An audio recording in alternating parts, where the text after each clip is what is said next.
Behind me here, inside this blue container, is the only stationary, fully automatic 24-hour UFO observatory on the planet.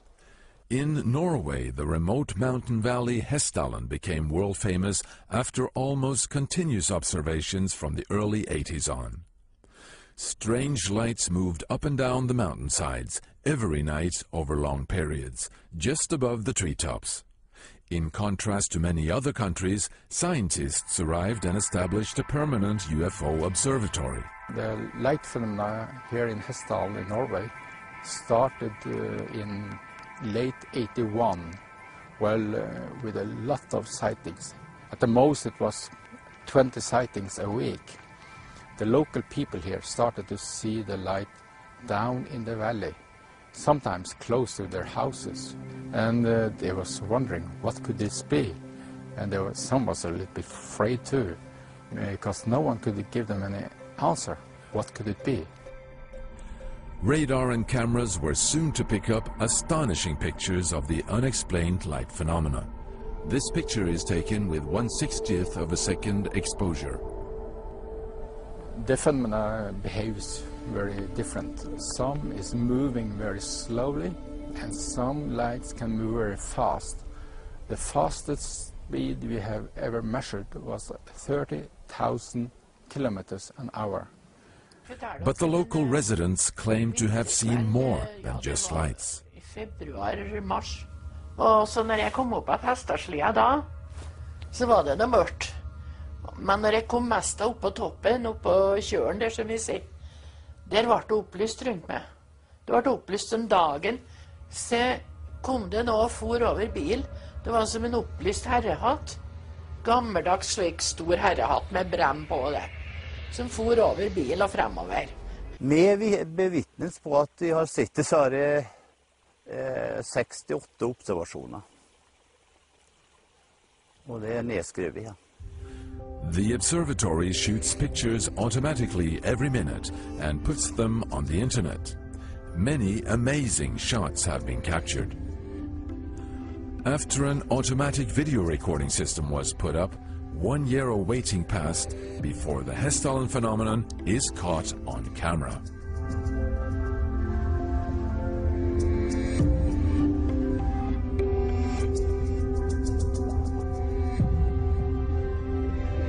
Zooming in and slowing down the film, something really astonishing is revealed.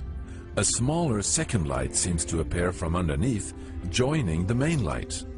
Is something collected by the light?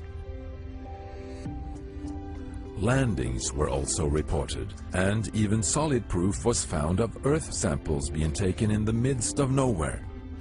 Here, a 2 hours walk from the nearest dirt road, a 2-ton piece of wet turf has been cut out with laser precision, lifted and placed a few meters away. No sign of machinery nor people. During a week in September 2007, a major survey was carried out by the university scientists, assisted by students with several observation units. On the 4th night of the survey, the phenomenon decides to show up.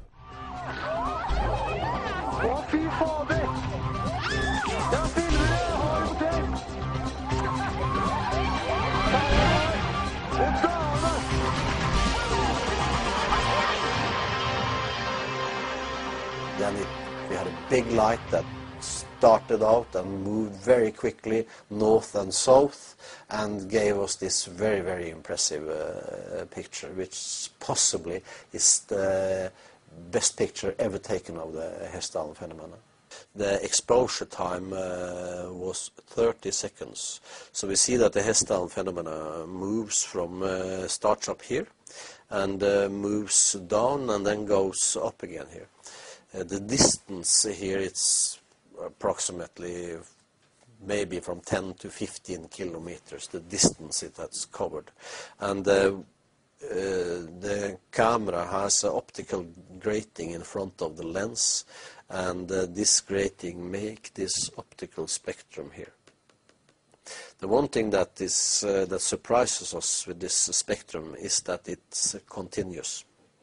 the colors goes directly over in the other color here, and we see no lines or dots here, which will give us a signal of that we have a gas that is burning.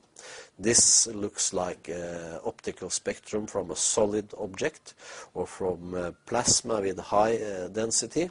So it's still too early to say for certain what the origin of these lights is and what these flying objects really are. But one thing we can state as a fact: the phenomenon is here and it's real.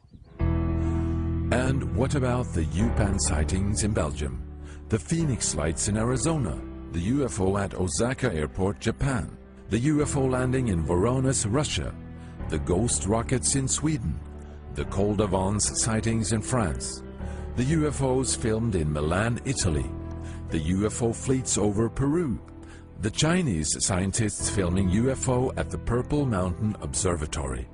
It goes on and on.